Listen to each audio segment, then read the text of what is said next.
Hi friends, ഈ video നമ്മുടെ office തോട്ടത്തിൽ പേരയ്ക്ക പറിക്കുന്നതിൻ്റെയാണ്. നമ്മുടെ തോട്ടത്തിൽ കുറേ ടൈപ്പ് പേരയ്ക്കയുണ്ട് കേട്ടോ. ഈ ചുമപ്പും വെള്ളയും തമിഴ്നാട്ടിൽ കിട്ടത്തില്ലേ, ഈ വലിയ സൈസ്, അങ്ങനത്തെ പേരയ്ക്ക കുറേ ഉണ്ട് നമ്മുടെ തോട്ടത്തിൽ. ഇപ്പോൾ നമുക്ക് മൊത്തം തോട്ടം കാണാനുള്ള സമയമില്ല. നമുക്ക് വൺ സൈഡിലുള്ള പേരയ്ക്ക മൊത്തം നമുക്ക് കാണാം. പിന്നെ സമയം കിട്ടുമ്പോൾ ഞാൻ നിങ്ങൾക്ക് മൊത്തം തോട്ടത്തിലുള്ള പേരയ്ക്കയും കാണിച്ചു തരാം. ഇപ്പോൾ നമ്മൾ കണ്ടില്ല വൺ സൈഡ് ആ കുഞ്ഞിത് ചുമന്നത്. ഇപ്പോൾ നമുക്ക് വേറെ ഒരെണ്ണം കാണാം. റോഡിൻ്റെ സൈഡ് മൊത്തം പറിക്കാം കേട്ടോ. അതിൽ പറഞ്ഞാൽ പഴുത്ത് മേലിൽ കിടപ്പുണ്ട്, അത് നമുക്കിപ്പോൾ പറിക്കാം. ഇതാ മേലിൽ അത് പറിക്കാം. ഇത് പറിച്ചിട്ട് ഇത് ഏത് വെറൈറ്റിയാണെന്ന് നമുക്കൊന്ന് നോക്കാം. കിട്ടി. ഇപ്പോൾ ഇത് നമുക്കൊന്ന് കഴിച്ചു നോക്കാം, ഇത് ഏതാണെന്ന്. ഇതും ചുമപ്പാണ് കേട്ടോ.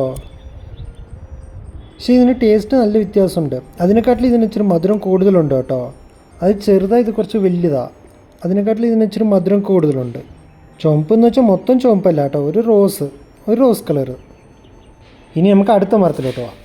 കുറച്ച് നേരത്തിൽ മുനീഷ മാമനും കൂടി നമ്മുടെ കൂടെ പേരയ്ക്ക പറിക്കാനായിട്ട് വന്നു. ഈ മരത്തിൽ നമ്മൾ മുനീഷ മാമൻ പറിച്ചത് മറ്റു മരത്തിനെക്കാട്ടിലും നല്ല സൈസുള്ള പേരയ്ക്ക കേട്ടോ. പക്ഷെ ഇതിനെ കഴിച്ചു നോക്കുമ്പോൾ ഇത് ചുമപ്പല്ല, ഇത് വെള്ളയാണേ. മറ്റേതിനെക്കാട്ടി ഇച്ചിരി മധുരം കുറവാകും. നമുക്കറിയത് അത്രയും പഴുക്കാത്ത കാരണമായിരിക്കും. മറ്റേത് പഴുത്തായിരുന്നല്ലോ, ഇത് അത്രയ്ക്ക് പഴുത്തിട്ടില്ല. പക്ഷെ കുഴപ്പമില്ല, അത്യാവശ്യം മധുരമുണ്ട്. അതിൻ്റെ അത്രയ്ക്ക് ഇല്ലെങ്കിലും നല്ല മധുരമുണ്ട്.